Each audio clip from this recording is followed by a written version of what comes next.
My name is Slater. I'm from Bradford, England, and I'm 20 years old.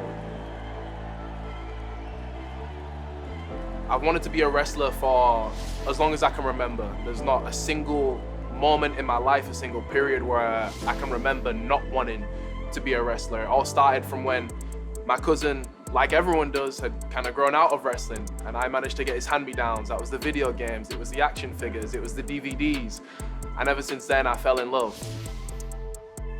Being from the UK especially, right? I was a TNA kid. It was almost a bit punk rock, you know what I'm saying? It was almost like a bit of that edgy alternative, and I feel like coming from England and coming from the UK, that's quite like close to how we identify as a country. And that's why I'm so proud to be from England. I don't think if I was American, I would be sat here in front of you. I don't think if I talked like this, that I would be sat here in front of you right now. I think it's because I talk like this, and I have a queen, I have a king, I have a Union Jack. I think that's why I'm sat right here, and I think that is the same reason why TNA wrestling has been held strong for the past 23 years now. So I started training at 9 years old, and ever since then, it's been 11 years now. I've been keeping my head down, I've been working hard, and you know what? I kind of sacrificed my teenage years for this, which I go back and forth on, like, do I wish I was invited to these house parties? Do I wish I went out drinking in the fields like we do at home? Part of me kind of wishes that I did. But then the other part of me flips on, the youngest in charge part of me, and I'm so glad that I sacrificed that. I don't even know if I want to call it a sacrifice, because it never really felt like work. Wrestling has felt like I've been living my dream ever since I stepped in the ring for the first time, and like people tell me that I earned it, and I don't feel like I have, because none of this has really felt like hard work, because I'm well and truly living my dream. And I can tell you right now, there's not many 20-year-olds from Bradford that can say that.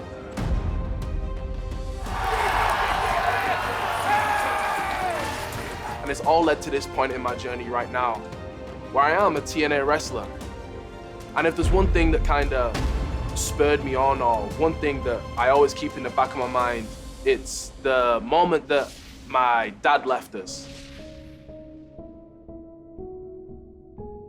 I don't have too many memories of him. I definitely have way more memories of wrestling when I was younger than I do of him. But I'll never forget that day that I saw him for the last time.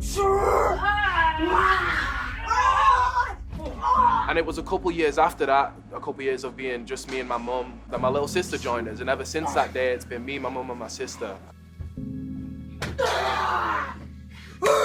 As much as I do this to prove my dad wrong, I do it just as much, probably even more, to prove my mum right. Because if it wasn't for her, I most certainly wouldn't be sitting talking to this camera right now. If it wasn't for her, I wouldn't have started training at 9 years old. And maybe you could argue that probably wasn't the smartest thing to do, but there's pros and cons to it, right? And that's why I'm here. I remember her dropping me off at independent shows in the UK at 3 a.m., picking me up from training every Saturday at 10 a.m. to 1 p.m.